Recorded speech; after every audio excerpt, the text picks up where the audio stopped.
Assalamualaikum warahmatullahi wabarakatuh. Sebelum kita memulai pembelajaran pada pagi hari ini, marilah kita membaca doa terlebih dahulu. Berdoa dimulai. Bismillahirrahmanirrahim. Rabbi zidni ilma warzuqni fahma waj'alni minas sholihin. Amin. Berdoa selesai. Assalamualaikum warahmatullahi wabarakatuh. Alhamdulillahirabbil alamin. Bertemu kembali dengan Ibu Farihatul Jalil sebagai guru pendidikan agama Islam di SD Negeri Tanjung 5 Pademawu, Pamekasan.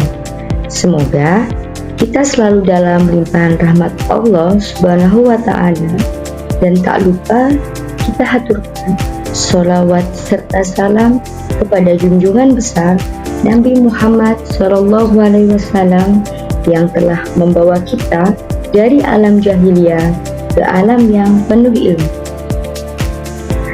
Anak-anak, hari ini kita akan belajar tentang cita-citaku menjadi anak saleh.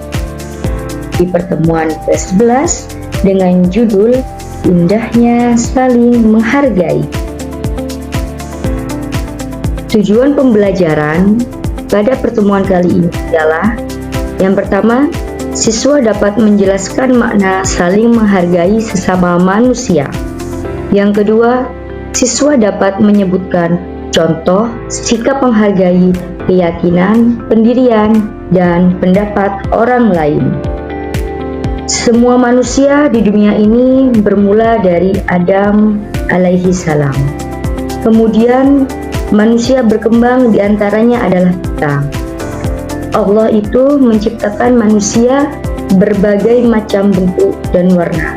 Ada yang putih, ada yang hitam, ada yang tinggi, ada yang pendek, ada juga yang rambutnya lurus, dan ada yang rambutnya keriting. Semua tidak ada yang serupa. Demikian pula kehidupan manusia. Quran Surat Al-Hujurat ayat 13. Bismillahirrahmanirrahim. Ya ayyuhan nasu inna khalaqnakum min zakari wa unsha wa ja'alnakum su'uban wa qabailu lita'arafu. Inna akramakum indallahi atqakum. Innallaha alimun khabir. Yang artinya, hai manusia, sesungguhnya kami menciptakan kamu dari seorang laki-laki dan seorang perempuan, dan menjadikan kamu berbangsa-bangsa dan bersuku-suku, supaya kamu saling kenal mengenal. Sesungguhnya orang yang paling mulia di antara kamu di sisi Allah ialah orang yang paling takwa di antara kamu. Sesungguhnya Allah Maha Mengetahui lagi Maha Mengenal. Quran Surat Al-Hujurat ayat 13. Sekarang kita akan membahas saling menghargai. Saling menghargai ada 3 macam. Yang pertama, menghargai pendirian orang lain. Yang kedua, menghargai keyakinan orang lain. Yang ketiga, menghargai pendapat orang lain. Mari kita bahas satu persatu. Yang pertama, menghargai pendirian orang lain. Di dalam agama Islam terdapat sedikit perbedaan dalam beribadah. Misalnya dalam ibadah sholat subuh, ada yang membaca doa kunut dan ada yang tidak membaca doa kunut. Semua itu tergantung pada pendirian masing-masing. Pendirian inilah yang patut kita hargai karena semua ada tuntunannya. Yang terpenting, kita melaksanakan sholat subuh sesuai tuntunan Islam yang kita yakini. Yang berkunut dan yang tidak berkunut tetap sah sholatnya. Yang kedua, menghargai keyakinan orang lain. Menghargai keyakinan orang lain yang berbeda agama, meskipun ada yang beragama selain Islam, kita harus menghargai perbedaan agama dan keyakinannya. Ada yang beragama Konghucu, Hindu, Buddha, Islam, Kristen, Katolik, dan yang lainnya. Kita harus hidup rukun, saling menghargai, dan hidup damai. Yang ketiga, menghargai pendapat orang lain. Dalam belajar kelompok, ketua kelompok harus bijaksana, semua pendapat harus kita hargai.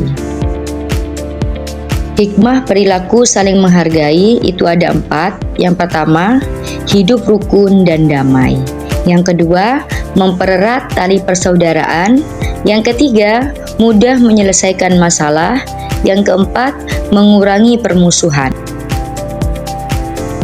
Selanjutnya, latihan soal kali ini, bacalah cerita ini, kemudian jawab soal di bawah ini. Yusuf mempunyai teman bernama Sulaiman, Harun, dan Yohanes. Sejak kecil, mereka bersahabat karena rumah mereka dekat.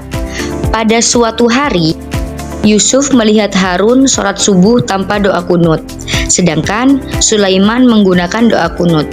Kemudian, mereka belajar kelompok bersama. Dalam diskusi, Harun dan Sulaiman berdebat karena perbedaan pendapat. Setelah itu, mereka berangkat sholat Jumat, kecuali Yohanes yang menunggu mereka di rumah. Pada hari Minggu, mereka ingin bersepeda bersama, namun Yohanes tidak bisa ikut karena harus ke gereja bersama keluarganya.